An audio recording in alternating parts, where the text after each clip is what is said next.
मंत्री निर्मला सीतारमण ने आज संसद में अंतरिम बजट पेश किया। ये बजट मोदी सरकार के दूसरे कार्यकाल का अंतिम बजट है। वित्त मंत्री ने इस बार छठा बजट पेश किया। वहीं बजट को लेकर कानपुर के मचेन चेंबर ऑडिटोरियम में मचेन चेंबर कमेटियों ने बताया कि बजट आज वित्त मंत्री ने जारी किया, जिसमें कुछ खास नहीं रहा।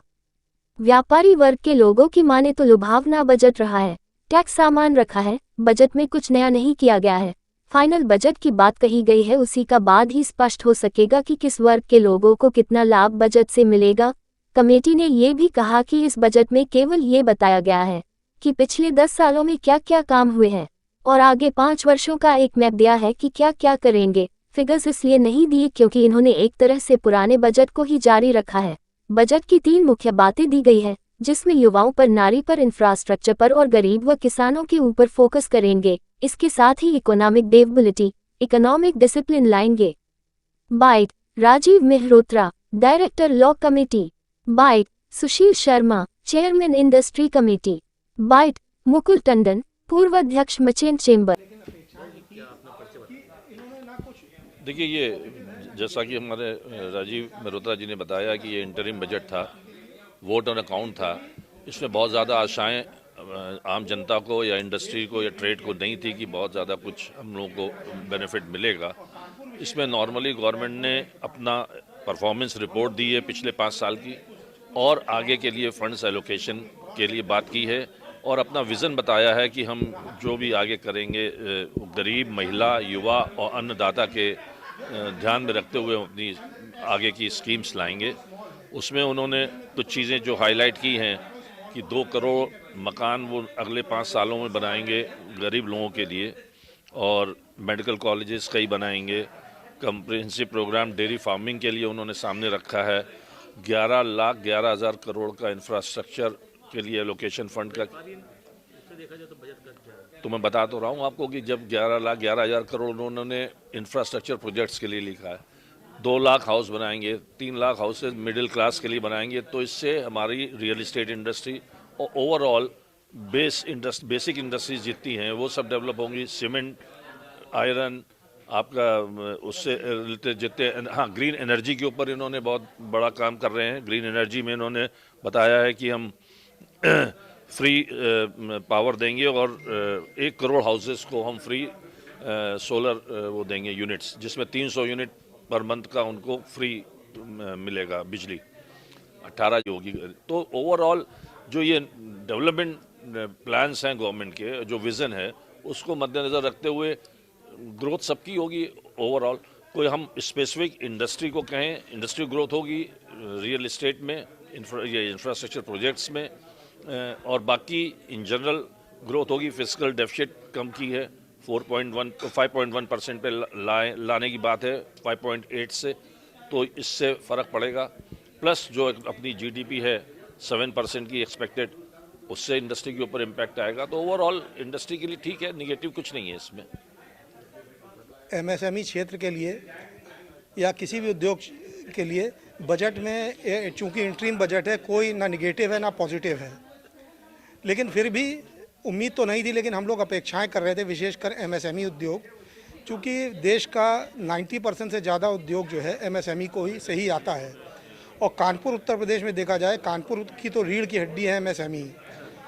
और एमएसएमई में एम और एस, माइक्रो और स्मॉल, मीडियम में तो थोड़ा फिर भी बड़े ये मजबूत हो जाते हैं, लेकिन माइक्रो और स्मॉल की सबसे बड़ी समस्या वर्किंग कैपिटल, कार्यशील पूंजी की होती है। तो कुछ योजनाएं सरकार की ऐसी हैं, कुछ स्कीम जिसमें हम उम्मीद कर रहे थे राहत मिलेगी, जैसे सरकारी खरीद में 5% परफॉर्मेंस बैंक गारंटी सप्लाई करने के पहले जमा करने का प्रावधान है। तो ये काफ़ी मतलब considerable amount of working capital इसमें ब्लॉक होता है। और कभी कभी तो ये होता है कि मतलब क्षमता होते हुए भी कार्यशील पूंजी ना होने के कारण उसमें पार्टिसिपेट नहीं कर पाते हैं। और जैसे जेम पोर्टल एक अच्छी स्कीम है, लेकिन 20 लाख से ऊपर के जो ऑर्डर्स होते हैं उसमें भी ऑर्डर इशू होते ही उसमें का स्लैब है, उसकी एक फ़ीस जमा करनी पड़ती है, और वो भी काफ़ी अच्छी कंसिडरेबल ज़्यादा होती है। तो ये वर्किंग कैपिटल ब्लॉक करती है। तो हम उम्मीद कर रहे थे कि इसमें कुछ राहत मिलेगी, लेकिन इसमें राहत नहीं मिली। उम्मीद करते हैं कि जो संपूर्ण बजट आएगा इसमें कुछ राहत मिलेगी। और दूसरी चीज़, जो लेबर लॉज हैं, लेबर लॉस को रिफाइनमेंट करने की बहुत ज़्यादा ज़रूरत है। अगर लेबर की छूट दे दें 50 तक के, हमारी उम्मीद ये थी 50 जिसके यहाँ एम्प्लॉई हैं उनको लेबर लॉस से छूट दे दी जाए तो एम्प्लॉयमेंट जनरेशन इससे कम नहीं होगा बल्कि बढ़ेगा। क्योंकि जब लेबर लॉज इम्प्लीमेंट होते हैं किसी इंडस्ट्री के, उसके बहुत सारे कानून इम्प्लीमेंट हो जाते हैं जिसका सामना छोटी जो एमएसएमई उद्योग नहीं कर पाता है। तो मेरा ये है, तो कोई इसमें विशेष कोई राहत या कोई निगेटिव कोई ऐसी बात नहीं कही गई है। अब इनकी गवर्नमेंट की ज़रूर कोई लिमिटेशंस रही होंगी, 2000 के चुनाव है, सबको तो संतुष्ट नहीं किया जा सकता।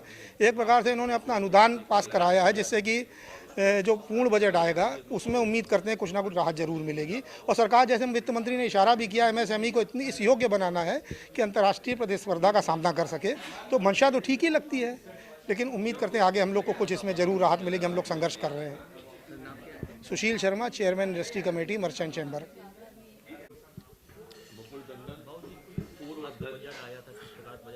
देखिए, बजट ये इंटरिम बजट था और ये एक्चुअली वोट ऑन अकाउंट था। तो वोट ऑन अकाउंट में कोई भी ऐसा मेजर नहीं लिया। इन्होंने सिर्फ ये बताया है कि पिछले 10 साल में क्या इन्होंने प्रोग्रेस रिपोर्ट एक तरह से दी है और आगे 5 साल का एक रोड मैप दिया कि आगे क्या क्या करेंगे अगले 5 साल में। फिगर्स इसलिए नहीं दिए क्योंकि उन्होंने पुराना बजट एक तरह से कंटिन्यू किया है। तो क्योंकि ये जो जुलाई में अपनी सरकार ने कहा सरकार इनकी आएगी और दोबारा प्रॉपर बजट पेश करेंगे, तो इसलिए उन्होंने कोई भी टैक्सेस वगैरह में किसी जगह कहीं भी उन्होंने चेंजेस नहीं किए हैं और उन्होंने चेंजेस नहीं करके पुराना बजट कंटिन्यू किया है।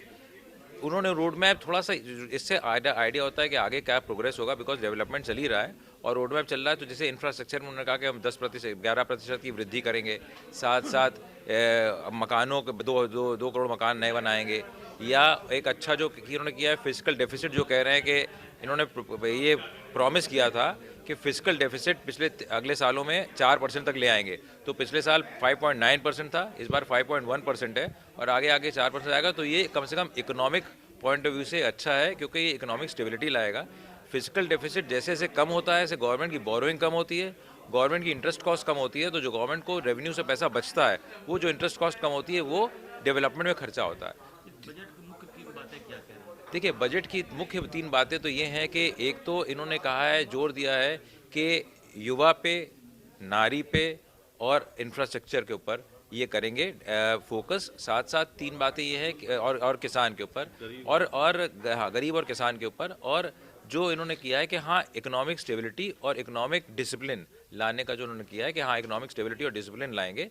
और साथ साथ जो ये कर रहे हैं कि हाँ, 1 लाख करोड़ रुपये इन्होंने रखा है जो टेक्नोलॉजिकल डेवलपमेंट के लिए, नए बच्चों के लिए जो इंटरेस्ट फ्री देंगे। तो अभी तो अनाउंस किया है, अगर वो स्कीम आती है और अगर नए युवाओं को, एंटरप्रेन्योर्स को, स्टार्टअप्स को इंटरेस्ट फ्री या टैक्स लोन देंगे 1 लाख करोड़ रुपए का, वो अगर उनके हाथ में आएगा तो हिंदुस्तान की टेक्नोलॉजी को बूस्ट मिल सकता है।